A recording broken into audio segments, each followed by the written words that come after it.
শুভ সকাল সবাইকে। এখন বাজে ওই সকাল 9:15।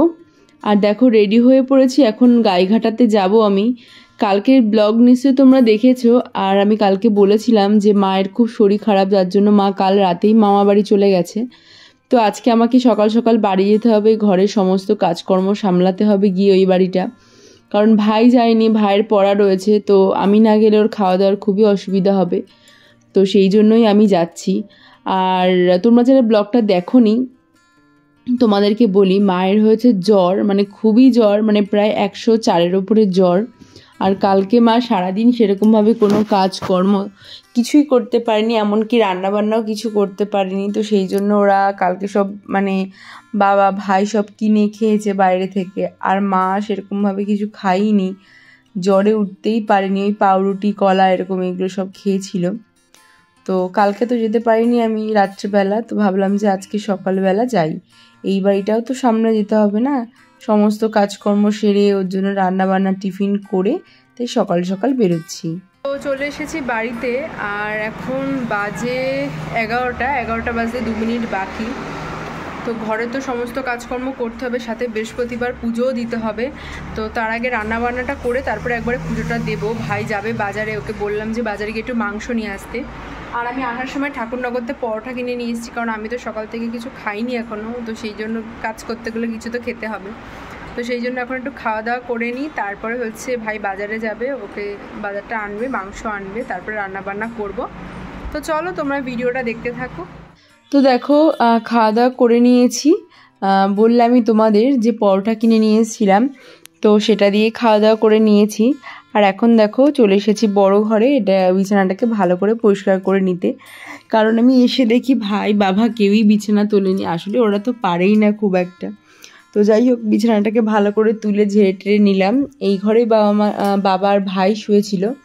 আর এই ঘরে দেখো, এই ঘরের বিছানাটাও এলোমেলো ছিল বলে আমি দুটো ঘরেরই বিছানাটাকে ভালো করে ঝাড়পোছ করে নিলাম।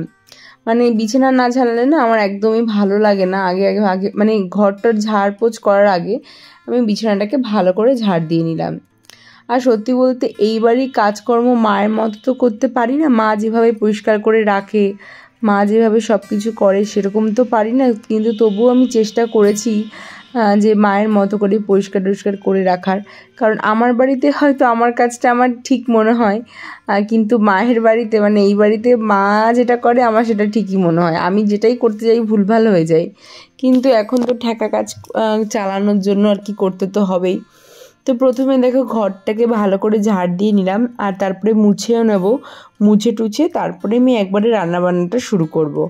আর আজকে রান্না বলতে ভাইকে বাজারে পাঠিয়েছিলাম, ও হচ্ছে মাংস নিয়ে এসছে, 1 কিলো মতো মাংস নিয়ে এসছে। তো সেটাই আজকে রান্না করব, কারণ এত বেলা হয়ে গেছে, এখন কি রান্না করব, ঘরে মাছও রয়েছে ফ্রিজে 2 রকম, কিন্তু ভাই তো মাছ খেতে চায় না। তো সেই জন্য ভাইকে দিয়ে 100 টাকার মাংস আনালাম, 100 টাকার বলছি কেন, 1 কিলো মাংস আনালাম। তো যাই হোক দেখো, মাংসটাকে এবার ভালো করে আমি ধুয়ে পরিষ্কার করে নিচ্ছি। আর মাংসটা না বারবার না ধুলে হয় না, বেশ প্রথমে দেখো জল দিয়ে ভালো করে মাংস থেকে সমস্ত কিছু পরিষ্কার করে নিলাম, নোংরা যেগুলো থাকে আর কি। আর তারপরে ভালো করে জল দিয়ে 3-4 বার করে ধুয়ে নিলাম। এইভাবেই মাংসগুলোকে আমি বারবার করে জল পাল্টে পাল্টে ধুয়ে নিই। আর এরপর তো এখনও কাটাকাটিগুলো বাকি আছে, মানে আলু, পেঁয়াজ, আদা, রসুন, টমেটো সমস্ত কিছু দেখো আমি এখন কাটাকুটি করতে বসে গেছি। কারণ মাছকে রান্না করব মাংস আর ভাত, মাংস আর ভাত ছাড়া কিছু করব না। কারণ এত বেলা হয়ে গেছে, তার মধ্যে কি রান্না করব সেটাই মানে ভেবে পাচ্ছিলাম না। তো সেই জন্য ভাইকে বললাম মাংস নিয়ে আসার জন্য, তো মাংস নিয়ে এসছে। আর মাংস আনলে ওর কোনো সমস্যাই হবে না, ও ভালো মতো করে সমস্ত কিছু খেয়ে নেবে। তো দেখো রান্নাবান্না আমি শুরু করে দিয়েছি। আর এখানে 3টে কাঁকরোল ছিল দেখলাম ফ্রিজে, তো সেটাকেও আমি ভাজা ভাজা করে নিয়েছি। আর এখানে দেখো ভাতটা উপর দিয়ে নেব এখন। আমার রান্নাবান্না মোটামুটি হয়ে গেছে। আর চিকেন রান্না করা এর আগে আমি তোমাদের সাথে অনেকবার শেয়ার করেছি, সেইভাবেই করেছিলাম, সেই জন্য চিকেন রান্নাটা তোমাদের সাথে শেয়ার করিনি। আমি চেষ্টা করব শর্ট ভিডিওতে তোমাদের সাথে শেয়ার করে দেওয়ার। আমি না একদম সিম্পল রকমভাবে কিন্তু চিকেনটা রান্না করতে বেশি ভালোবাসি। বেশি মশলাপাতি এটা ওটা দিলে না চিকেনের টেস্টটা আমার খুব একটা ভালো লাগে না। মানে যেটা মনে হয় যে কম মশলাপাতি দিয়েও কিন্তু ভালো রান্না করা যায় আর কি। তো আমার কাজ তো সব মোটামুটি হয়ে গেছে, এখন স্নান করতে যাবো। এখনও সব থেকে বড় কাজ বাকি, মানে পুজো দেওয়া। আজকে তো বৃহস্পতিবার, তো আমাকে একটু ইগনোর করো, কারণ আমি পুরো বিধ্বস্ত অবস্থায় রয়েছি। এখন স্নান টান করবো। ভাই ঘুমাচ্ছে, ওকে আর ডাকিনি, ও ঘুমাক, আমি স্নান করে আসি, তারপর হচ্ছে খেতে টেতে দেবো। তো চলো, আর লেট করবো না। স্নান টান করে চলে এসেছি জামা কাপড়গুলো মেলার জন্য। তো জামা কাপড়গুলো মেলে ঠাকুর ঘরে ঢুকবো, কারণ ঠাকুর ঘরে কিন্তু বাসন মাজা, ঘর মোছা সেরকম কিছুই হয়নি, মানে সবটাই করতে হবে। তো স্নান করে এসে ফটাফট করে আমি জামা কাপড়গুলো মেলে দিলাম। তো তারপরে দেখো ঠাকুর ঘর থেকে আমি সমস্ত বাসনগুলো বের করে নিয়ে এসেছি, এবার ভালো করে মেজে নেব। আর আমি কিন্তু মানে আমার এই বাড়িতে বলো ওই বাড়িতে বলো, বৃহস্পতিবার করে তো এই প্রদীপ, তারপরে হচ্ছে মানে যেগুলো আর কি পিতলের জিনিস, তো সেগুলোকে বের করে নিয়ে আসি। আর সেগুলোকে কিন্তু আমি পিতাম্বরী যে গুঁড়ো পাউডার সেটা দিয়ে পরিষ্কার করি। এটা দিয়ে পরিষ্কার করলে মানে এত সুন্দরভাবে পরিষ্কার হয়ে যায়, মানে পুরো চকচক করে নতুনের মতো করে। তো তোমরা যারা লেবু, তেঁতুল, মানে টক জিনিস দিয়ে পরিষ্কার করো, আমি বলবো ওগুলো দিয়ে পরিষ্কার করলেও যায়, কিন্তু এই পাউডারগুলো একদম কম পরিমাণে লাগে আর খুব ভালো পরিষ্কার হয়। কিছুক্ষণ আগে থেকে মাখিয়ে রাখতে হবে, মানে দেখা গেল 2-3 মিনিট আগে তুমি মাখিয়ে রাখলে, আর তারপরে ভালো করে সাবান দিয়ে বা সার্ফ দিয়ে যেটাই দাও আর কি, ভালো করে মেজে টেজে নিলে। তো এইভাবেই কিন্তু মানে ঠিকঠাক করে সমস্ত কিছু আমি বাসন টাসনগুলো মেজে নিলাম। আর ফুল তো আজকে সেভাবে পারতে পারিনি, কারণ সকালবেলা তো আমি ছিলাম না। ওই ভাইকে দিয়ে পানকলা ফুল আনিয়েছিলাম, ওর মধ্যে কিছু গাঁদা ফুল ছিল, আর কটা সাদা ফুল, আর কটা নয়নতারা ফুল ছিল। তো সেটা দিয়েই কিন্তু আমি ঠাকুর ঘরটাকে ভালো করে সুন্দরভাবে সাজিয়ে দিচ্ছি। আসলে কি হয়, মা থাকলে তো মা সকালবেলা ঘুম থেকে উঠে ফুল টুলগুলো কোড়ায়, তখন অনেক ফুল থাকে আর দেখতেও ভালো লাগে ঠাকুর ঘরটা সাজালে। কিন্তু আজকে তো সেরকম ছিল না, মানে আমি তো ছিলাম না সকালে। আর এখানে থাকলেও আমি খুব একটা ফুল টুল তুলতে যাই না, মাই যায়। আমার অতটা পছন্দ হয় না যে সকালবেলা গিয়ে লোকের কাছাকাছি গিয়ে ফুল তুলবো, তো সেই জন্য আমি আর খুব একটা যাই না।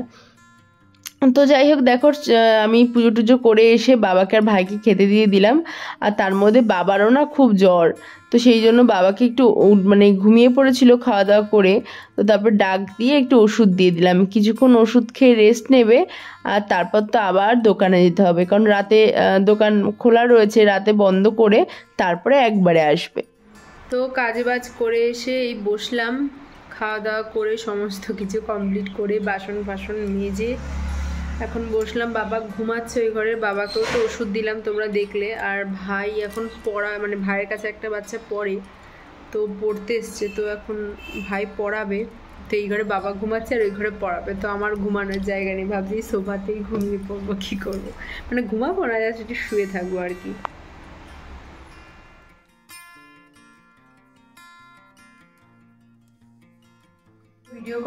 ভিডিও করা হয়নি, কারণ দেখলেই তো দুপুরবেলা থেকে সারা সেই প্রায় 4টে অবধি কাজ বাজ করে শুয়েছিলাম, আর ভালো লাগছিল না। তারপর গেছিলাম একটু দিদিদের বাড়িতে, দিদি আবার তালের বড়া করেছিল, তো সেটা দিল। তো সেগুলো নিয়ে বাড়ি এসে স্নান বলছি কেন, সন্ধ্যা পুজো দিয়ে তো ঘরে শুয়েছিলাম। আর এখন আটাটাও মেখে নিয়েছি একটু আগে, এখন হচ্ছে রুটিটা বানাবো। এখন 10:30টার উপরে বাজে, তো এখন রুটিটা বানিয়ে সবাইকে খেতে দেবো। আমার না খেতে একদমই ইচ্ছা করছে না, কেন কি জানি, মানে যেহেতু আজকে বেলা করে খেয়েছি একদমই ইচ্ছা করছে না।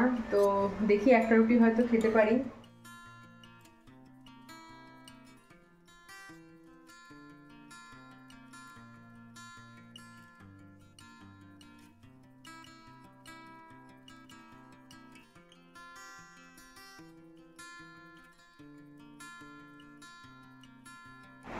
তো সব কিছু গুছিয়ে গেছিয়ে নিয়েছি, আর এই দেখো বাবা শুয়ে পড়েছে অলরেডি, আর আমিও শোবো, ভাই ঘরে পড়ছে। আর বাইরে না খুব প্রচণ্ড বৃষ্টি হচ্ছে, তোমাদেরকে দেখালাম রুটি বানাতে যাওয়ার আগে, এখনও বৃষ্টি পড়ছে, জোরে বৃষ্টি পড়ছে। তো যাই হোক, আজকের ব্লগটা এখানে এন্ড করছি। তোমাদের আজকের ব্লগটা কেমন লাগলো অবশ্যই জানাতে ভুলো না। আজকে সবটুকু একা একা করেছি সব কিছু, কালকে সকালে উঠেও কাজ আছে প্রচুর। তো চলো আজকের জন্য টাটা, দেখা হচ্ছে কালকের ব্লগে। আজকের ব্লগটা ভালো লাগলে লাইক কমেন্ট শেয়ার করতে ভুলো না। টাটা।